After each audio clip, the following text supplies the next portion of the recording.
बिस्मिल्लाहिर्रहमानिर्रहीम। अस्सलाम वालेकुम dear students, this is me Mohammad Anwar Alam और आप देख रहे हैं वीएन एकेडमी यूट्यूब चैनल। आज के इस लेक्चर में हम 9th क्लास मैथमेटिक्स की एक्सरसाइज 1.1 का क्वेश्चन नंबर 3 सॉल्व करने जा रहे हैं। इसकी स्टेटमेंट कुछ यूँ है: find the value of A B C and D which satisfies matrix equation. Statement का बेसिकली मतलब ये है कि जो आपके पास दो इक्वल मैट्रिसेस हैं, इसमें जो अननोन वैल्यूज़ हैं ए बी सी और डी, इनकी हमने कीमतें निकालनी है ताकि जो इक्वेशंस बनेंगी वो इक्वेशंस को वो सेटिस्फाई करती हूँ। तो ये दो इक्वल मैट्रिसेस हैं, तो इनके कॉरस्पॉन्डिंग एंट्रीज भी आपस में क्या होंगे, इक्वल होंगे। तो कॉरस्पॉन्डिंग एंट्रीज जो होंगी इनको हम इक्वेशंस की फॉर्म में लिख लेते हैं। A plus C is equal to आपके पास 0 है। ये इक्वेशन आपके पास इक्वेशन नंबर 1 कहलाएगी। सेम एज सेकेंड एंट्री आपके पास A plus 2b is equal to -7, second entry के। इस इक्वेशन को हम इक्वेशन 2 कह देंगे। Same as c -1 is equal to 3, ये इक्वेशन आपके पास थर्ड कहलाएगी। और लास्ट पे आपके पास जो फोर्थ एंट्री है 4d -6 ये इज़ इक्वल यानी कि इक्वल है 2d के। ये इक्वेशन आपके पास फोर्थ कहलाएगी। हमने इक्वेशंस बना ली इन दो मैट्रिसेस से और उनके नेम भी लिख लिए। लिहाजा अब हमने इन चारों इक्वेशंस में से वो इक्वेशन देखनी है जिनमें सिर्फ एक अननोन वैल्यू आ रही, ताकि हम सॉल्व उसे बआसानी कर सकें। तो फर्स्ट इक्वेशन में देखें, दो अननोन वैल्यूज़ आ रही हैं, ए और सी मुख्तलिफ अननोन वैल्यूज़ हैं।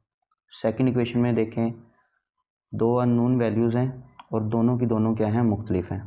हमारे पास इक्वेशन थर्ड एक ऐसी इक्वेशन है जिसमें सिर्फ एक ही अननोन वैल्यू है, बाकी दोनों आपके पास 1 और 3 की शक्ल में नोन वैल्यूज़ हैं। लिहाजा इक्वेशन 3 को सॉल्व करना हमारे लिए अभी के लिए बहुत आसान है। तो टेक करते हैं हम, टेकिंग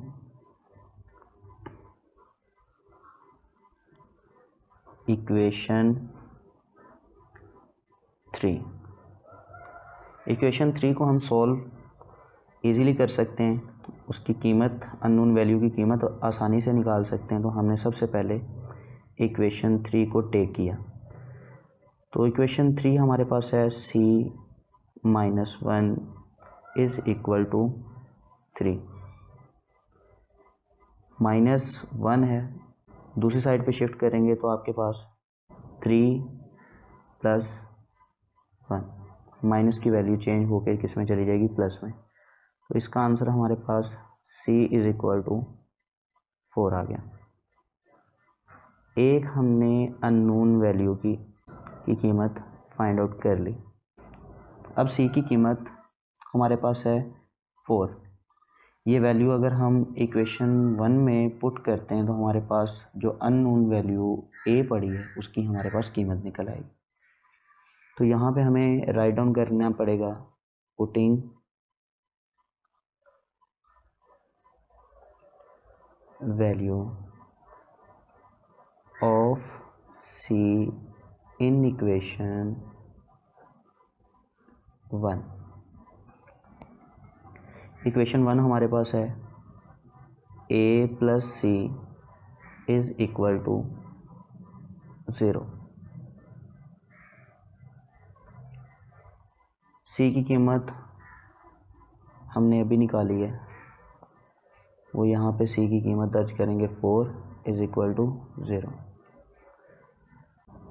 प्लस के 4 हैं, दूसरी साइड पे शिफ्ट करेंगे तो आपके पास -4 हो जाएंगे। ये हमारे पास है a की वैल्यू। अभी तक हमने 2 अननोन वैल्यूज़ निकाल ली। अब a की कीमत अगर हम इक्वेशन 2 में पुट करते हैं तो हमारे पास b की वैल्यू आ जाएगी। तो सेम यहाँ पे भी लिखना पड़ेगा, putting value of a in equation 2। Equation 2 हमारे पास a plus 2b is equal to -7 है। a की कीमत -4 है, -4 पुट किया plus 2b is equal to -7। Minus के 4 है, दूसरी साइड पे शिफ्ट करेंगे तो -7 प्लस 4 लिखा जाएगा 2b। इन दोनों को सॉल्व करेंगे तो आपके पास आंसर आएगा -3 2b। अब ये 2 और b आपस में मल्टीप्लाई हो रहे हैं, दूसरी साइड पे शिफ्ट करेंगे तो -3 को 2 डिवाइड कर देगा।